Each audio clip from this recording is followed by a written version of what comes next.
આજના દિવસ માટે બાઇબલમાંથી વચન, બીજા કરંથીનો પત્ર, અધ્યાય 6, વચન 4. બહુ જ ધીરજ રાખીને, વિપત્તિને વેઠીને, તંગીઓ સહીને, સંકટો ઉઠાવીને.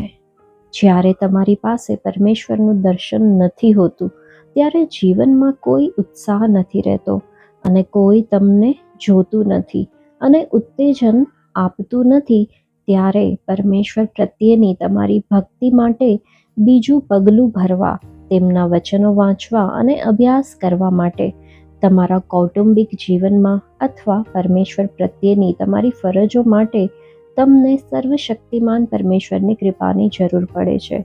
સુસમાચાર પ્રચાર કરવા માટે પરમેશ્વરની જેટલી કૃપાની જરૂર હોય છે અને તેના પર ભરોસો રાખવાની જેટલી જરૂર હોય છે, તેના કરતાં અનેક ગણી વધારે કૃપાની જરૂર હોય અને તેના પર ભરોસો રાખવાનો છે તે સભાનતાની જરૂર આ બીજું પગલું ભરવા માટે હોય છે.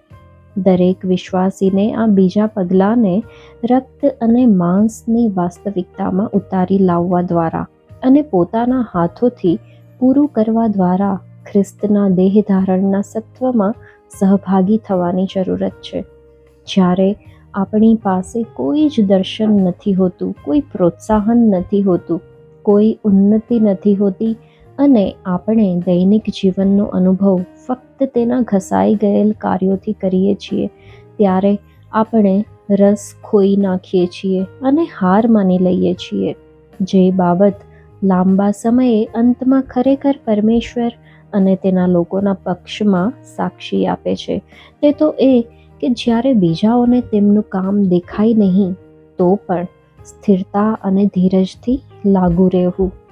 અને વિજયી જીવન જીવવા માટેનો જે એક જ માર્ગ છે, તે તો પરમેશ્વર સામે જોઈને જીવવું. પરમેશ્વરને પ્રાર્થના કરો કે તે તમારા આત્માની આંખોને સજીવન થયેલા ખ્રિસ્ત તરફ ખુલ્લી રાખે અને તો નીરસ કામો માટે પણ તમને નિરાશા કરવાનું અસંભવ લાગશે. પોતાની જાતને ક્યારેય એ વિચારવા ન દેશો કે કેટલાક કાર્યો તમારા મોભાની વિરુદ્ધ છે અથવા તમારા માટે ખૂબ જ ક્ષુલ્લક છે, અને પોતાની જાતને યોહાન અધ્યાય 13 વચન 1-17 ખ્રિસ્તના ઉદાહરણની યાદ અપાવતા રહો.